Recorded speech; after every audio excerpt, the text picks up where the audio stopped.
ఎంఆర్పిఎస్ ఉద్యమం 30 సంవత్సరాల నుంచి పోరాటం చేస్తున్నది వర్గీకరణ కోసం. ఈ విజయం కోసమే 30 ఏళ్ళ తపనతో కూడిన పోరాటం జరిగింది.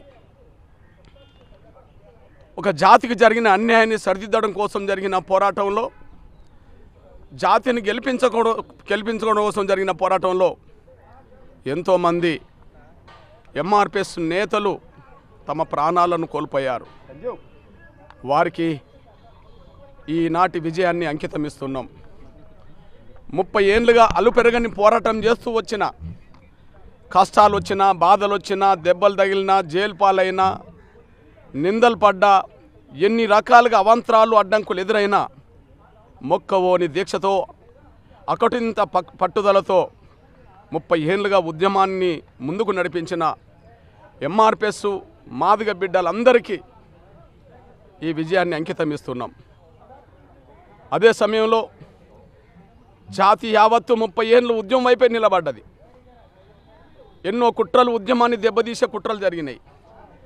ఎంతోమంది స్వార్థపరులు వెన్నుపోట్లు పొడవచ్చే ప్రయత్నం చేశారు. స్వార్థపరులైన పలుకుబడి వాళ్ళు అడ్డంకులు కల్పించే ప్రయత్నం చేశారు.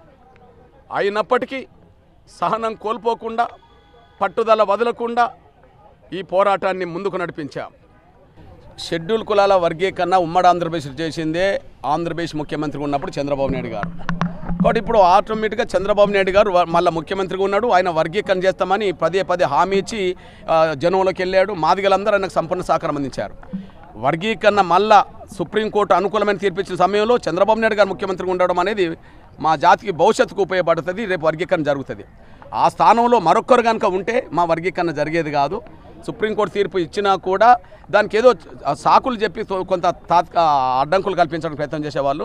ఇక్కడ చంద్రబాబు నాయుడు గారు ఉండడం వల్ల ఆ వర్గీకరణ అమలు జరుగుతుంది ఆంధ్రప్రదేశ్లో.